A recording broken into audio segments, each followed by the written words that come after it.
Try Ahom ছাত্ৰ সন্থাই যোৱাকালি ঘোষণা কৰাৰ পাছতেই বহু ভক্ত আচলতে বিপাঙত পৰিছে। যোৱাকালি ট্ৰাই আহোম আৰু কেইবাটাও সংগঠন লগ লাগি ঘোষণা কৰিলে যে শংকৰ সংঘত যিসমূহে পদবিষ্ট হৈ আছে আহোম জাতীয়ৰ লোকসকল, তেওঁলোকক আহোম জাতীয় প্ৰমাণপত্ৰৰ পৰা বঞ্চিত কৰা হ'ব। নমস্কাৰ বন্ধু বান্ধৱীসকল, মই মৰমী। মোৰ ইউটিউব চেনেলটোলৈ আপোনালোক সকলোলৈকে স্বাগতম জনালোঁ। আশা কৰোঁ আপোনালোকৰ সকলোৰে ভাল। বৰ্তমান মোৰো ভালেই বাৰু। যোৱাকালি ট্ৰাই আহোম ছাত্ৰ সন্থাৰ লগতে টাইপাৰ আৰু কেইবাটাও দল সংগঠনে লগ লাগি আহোম দল সংগঠনে লগ লাগি আচলতে যিটো ঘোষণা কৰিলে যে শংকৰ সংঘৰ ধৰ্মৰ লগত যিসমূহ আহোম জনজাতিৰ লোক জড়িত হৈ আছে আৰু সেই লোকসকলে যদি কোনো এটা পদবীত তেওঁলোক পদবীৰ বাপ লৈ আছে, তেনেকুৱা পদবী লৈ থকা ব্যক্তিক তেওঁলোকে আহোম জনজাতীয় প্ৰমাণপত্ৰৰ পৰা বঞ্চিত কৰিব। অতিকৈ দুখ লগা কথা।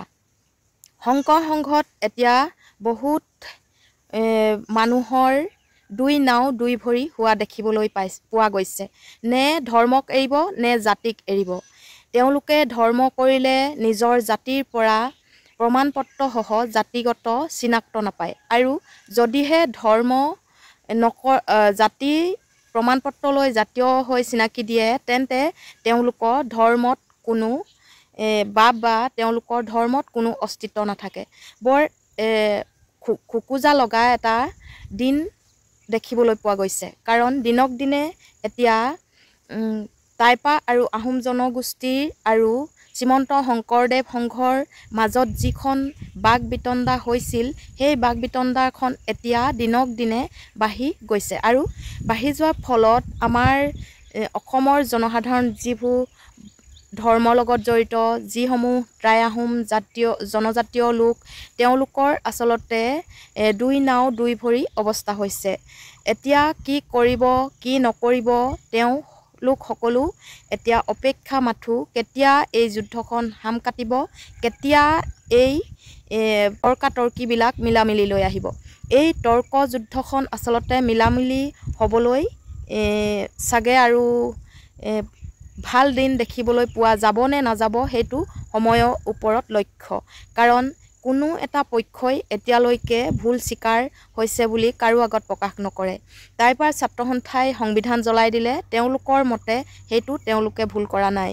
শ্ৰীমন্ত শংকৰদেৱ সংঘই এক পক্ষলৈ মানি লৈছিল, কিন্তু তেওঁলোকে মেডাম মেফি খোৱাৰ যিজন ব্যক্তি, তেওঁক যি বহিষ্কাৰ আৰু 500 টকাৰ জৰিমনা বিহিবলৈ তেওঁলোকে পত্ৰ প্ৰেৰণ কৰিছিল, ইতিমধ্যে সেই পত্ৰখন তেওঁৰ পৰা উঠাই লৈছে আৰু সংস্কাৰ নহ'লেও হ'ব বুলি তেওঁলোকে ভুল স্বীকাৰ কৰিছিল। কিন্তু ভুল স্বীকাৰ কৰাৰ পাছতেই টাইপাৰ ছাত্ৰ সন্থাই শ্ৰীমন্ত শংকৰদেৱ সংঘৰ যি নীতি নিয়মৰ সংবিধান, সেই সংবিধানখন জ্বলাই এতিয়া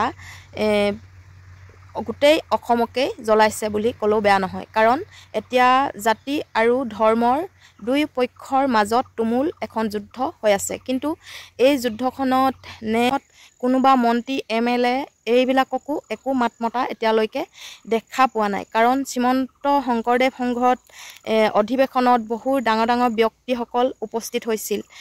পবিত্ৰ মাৰ্ঘেৰিটা আৰু ৰূপজ্যোতি কুৰ্মী, বহু বিধায়ক, অজন্তা নেওগ ইত্যাদি ৰাজনীতিৰ পথাৰখনৰ পৰাও তেওঁলোকৰ লগত যথেষ্টখিনি সঁহাৰি আছিল। কিন্তু এতিয়া যিহেতু টাইপাৰ আহোম জনজাতীয়ৰ আৰু ধৰ্মীয়ৰ মাজত যেতিয়া বাক বিতণ্ডা হ'ল, এই পক্ষত কিন্তু চৰকাৰৰ নিশ্চয় গুৰুত্ব এটা ভূমিকা থাকিব লাগিছিল, আৰু দুই পক্ষকে চৰকাৰে নিয়ন্ত্ৰণ কৰিবলৈ নিশ্চয় আইনগতভাৱে তেওঁলোকে ব্যৱস্থা ল'ব পাৰিলেহেঁতেন। মই এই কথাষাৰ কিয় কৈছোঁ আপোনালোকে নিশ্চয় বুজি পাইছে চাগৈ।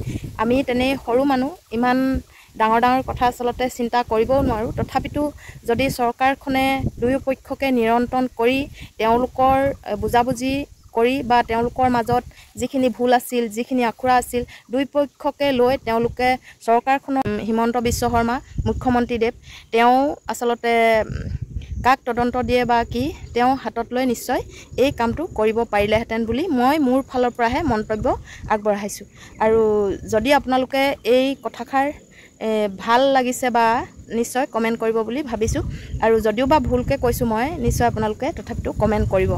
গণতন্ত্ৰ ৰাজ্য যিহেতু আমি এখন চৰকাৰবিহীন হৈ থাকিব নোৱাৰোঁ। যিহেতু আমাৰ এখন পৰিচালনা কৰিবলৈ চৰকাৰ আছে, সেই চৰকাৰখনে ভাল দিশত বা বেয়া দিশত সকলো দিশতে চৰকাৰৰ অধিকাৰ আছে। আৰু সেয়েহে এই দিশটোতো চৰকাৰে সম্পূৰ্ণ দায়িত্ব আছে বুলি মই মোৰ ফালৰ পৰাহে বক্তব্য আগবঢ়াইছোঁ। আৰু যদি বা কথাকেইটা কওঁতে ভুল ভ্ৰান্তি হৈছে তেনেহ'লে নিশ্চয় আপোনালোকৰ নিজৰ বুলি ক্ষমা কৰি দিব। আৰু যদি মোৰ কথাকেইটা ভাল লাগিছে তেন্তে লাইক, কমেণ্ট আৰু শ্বেয়াৰ কৰি দিব বুলি আশা ৰাখিলোঁ। ধন্যবাদ।